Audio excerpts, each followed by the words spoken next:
नमस्कार, एनडीटीवी के राजस्थान चैनल में आपका स्वागत है। मैं हूं मनोरंजन भारती और हम आपके लिए लेकर के आए हैं चुनावी चर्चा में सबसे पहले बात करते हैं कांग्रेस की केंद्रीय चुनाव समिति की बैठक के बारे में। ये बैठक एक बैठक हो चुकी है, दूसरी बैठक फिर शाम को 6 बजे बुलाई गई है। कुछ दावेदारों के नाम पर मतभेद बताए जा रहे हैं, समिति बनाने की कोशिश की जाएगी। पहली लिस्ट जो है आज शाम को आने की उम्मीद है। हमारे साथ हमारे सहयोगी जुड़ गए हैं, नीरज हैं हमारे पास। नीरज, सबसे पहले बताइए, दोबारा बैठक हो रही है, इसका मतलब कुछ नामों पर झंझट हुई है? जी बिल्कुल ऐसा ही है, जो सूत्र बता रहे हैं। पहले दौर की वार्ता हो गई थी, नामों पर लगभग सहमति कर ली थी, 100 नामों पर चर्चा हो गई, 3000 नामों का पूरा पैनल जो है कांग्रेस पार्टी के सामने था। और जब इन पर मंथन हुआ, नामों पर फाइनल पैनल बनाए गए, नाम तय किए गए, तो उसमें फिर वरिष्ठों में और युवा चेहरों में, यानी एंटी इनकम्बेंसी खत्म करने के लिए पायलट खेमे की ये मांग रही कि जो वरिष्ठ नेता हैं, जो बुजुर्ग नेता हैं, उनको टिकट नहीं दिए जाए, नए चेहरों को वहाँ मौका दिया जाए और पार्टी के भीतर के नेताओं को मौका दिया जाए, बाहरी जो हैं उनको जगह नहीं दी जाए। लेकिन सीएम अशोक गहलोत, डोटासरा, रंधावा और कई ऐसे वरिष्ठ नेता थे जिनका ये पुरजोर समर्थन था कि केवल जिताऊ यानी विनिबिलिटी देखी जाएगी, जो जिताऊ चेहरे हैं उनको ही टिकट दिया जाना चाहिए। अब फिर से एक बार शाम 6 बजे बैठक बुलाई गई है, फिर से मंथन होगा, सहमति बनाने की कोशिश की जाएगी किस तरीके से। नीरज, देखते हैं कि शाम में क्या होता है। हर्षा के पास सीधे चल सकते हैं। हर्षा, अब बताइए, जो राजस्थान में नारा चल रहा है कि गहलोत तुझसे बैठ नहीं, विधायक तुझसे खैर नहीं, क्या कांग्रेस जो है चेहरे बदल पाएगी? देखिए, कांग्रेस क्या ये चेहरे बदल पाएगी, ये बहुत बहुत बड़ा सवाल है मनोरंजन। अब हमको सूत्रों के हवाले से पता चल रहा है कि ये ज्यादा नहीं हो पाएगा जितना अशोक गहलोत खुद चाहते हैं, क्योंकि वो बार बार कैबिनेट मीटिंग में भी, वॉर रूम में भी वो बोल चुके हैं कि टिकटें कटेंगी, आप लोगों की टिकटें कटेंगी। आपके वहां पे सर्वे कुछ और बता रहा है, लेकिन लगता नहीं है कि वो ऑल्टरनेट्स उतार पाएंगे। हमें समझ में ये आया है कि करीब 30% ही रीट्रेंचमेंट हो पाएगा, यानी कि जितना वो बदलना चाहते हैं। जैसे वो पहले कह रहे थे कि अबाउट 80-90 लोगों को टिकटें बदलनी चाहिए एंटी इनकम्बेंसी को बीट करने के लिए, लेकिन लग नहीं रहा है ऐसा होएगा।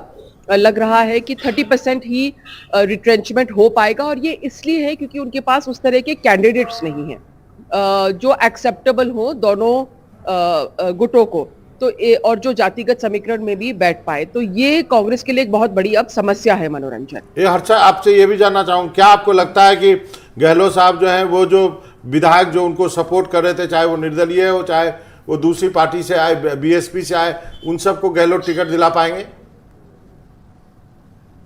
जी, यही एक्चुअली, ये आप जो बिल्कुल सही कहा आपने और सही पॉइंट आपने पकड़ा है, यहीं पर आके काफी जगह बात अटक रही है।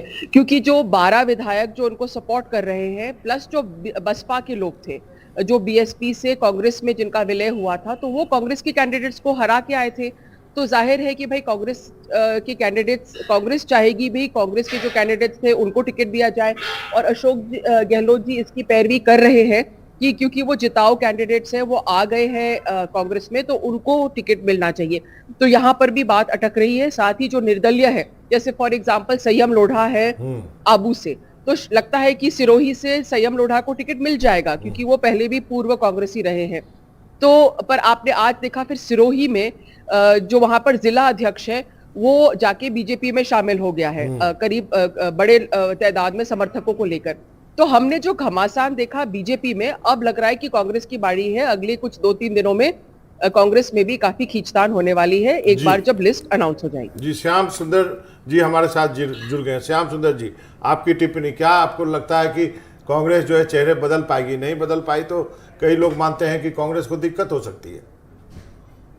देखिए मनोरंजन, इस प्रकार का माहौल है, अशोक गहलोत चाहता है कि मेरे निर्दलीय उम्मीदवार जो निर्दलीय रूप से चुनाव लड़के सरकार का समर्थन कर रहे थे 12 लोग, तो वो बीएसपी से जो शामिल हुए हैं 5 लोग बाकी रह गए वो, और उसके अलावा माकपा का एक बलराम पूनिया, और एक बात करें उसके बाद के एक बीटीपी के 2 हैं, वो उनको सबको दिला करके वो चाहते हैं कि मेरी सूची में नाम शामिल हो जाए।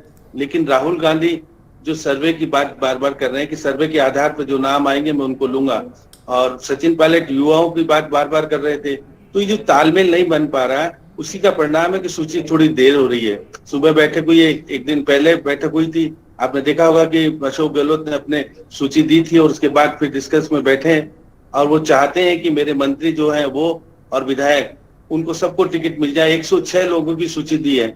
अब ये 106 लोगों को अगर रिपीट किया जाता है तो फिर वो बार बार जो कहते हैं कि अशोक गहलोत तेर से बैर नहीं और विधायकों की खैर नहीं, तो ये जो परिस्थिति बनी हुई है तो उसके अंदर फिर बदलाव नहीं होगा। तो फिर कांग्रेस, जो राहुल गांधी बार बार कहते हैं कि राजस्थान में हम चुनौती की स्थिति में, हम जीतने की स्थिति में जब आएंगे कि हम बहुत बदल दें, बदल नहीं पाएंगे। अब क्या स्थिति बन रही है, लेकिन पहली सूची लगभग तैयार हो चुकी है जो कि 52 से 57 लोगों की होगी। उसके बाद दूसरी सूची में दिक्कत आएगी निश्चित तौर पर।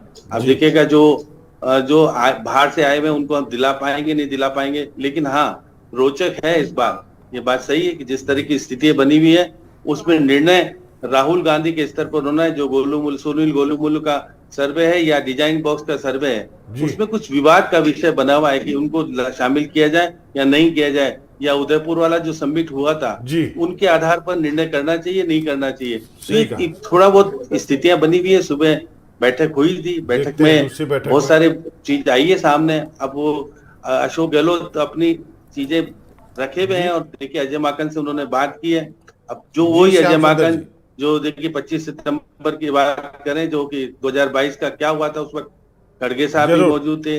अब ये परिस्थितियां के अनुरूप बदलाव होता है। अब सचिन पायलट अब किस तरह से अपने लोगों को एडजस्ट करा पाएंगे नहीं करा पाएंगे, थोड़ा सा जब सूची जारी होगी हमें इंतजार करना होगा। जो शाम की जो मीटिंग होती है उसमें क्या होता है। नीरज, मैं आपको यहाँ पे लाना चाहूँगा कि ये बात हम चर्चा कर रहे हैं, श्याम सुंदर जी भी कर रहे हैं, हर्षा भी कर रही है कि गहलोत तो तेरे से बैर नहीं, विधायक तेरे खैर नहीं। तो क्या ये नारा गहलोत साहब या फिर उनके जो करीबी लोग हैं उन्होंने नहीं सुना होगा क्या?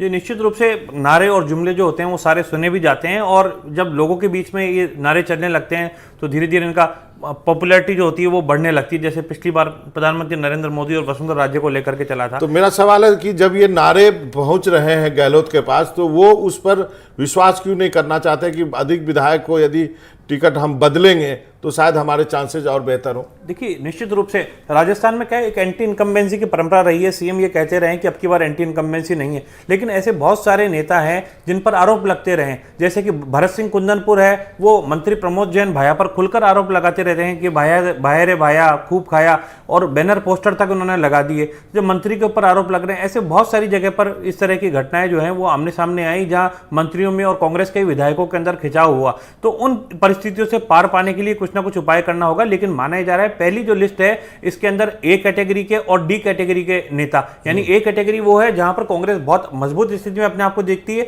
या डी कैटेगरी की ऐसी है जहां पर कमजोर स्थिति में, लेकिन वहां जल्द अगर उम्मीदवार घोषित कर दिए जाएंगे तो उनको पूरा समय मिलेगा चुनाव प्रचार प्रसार के लिए, तो उनका नाम जो है वो घोषित किया जा सकता है। सीएम गहलोत, पायलट समेत तमाम नेता जो हैं वो पहली कैटेगरी में आ सकते हैं। जरूर। अब आप तीनों हमारे साथ बने रहिए। अगली खबर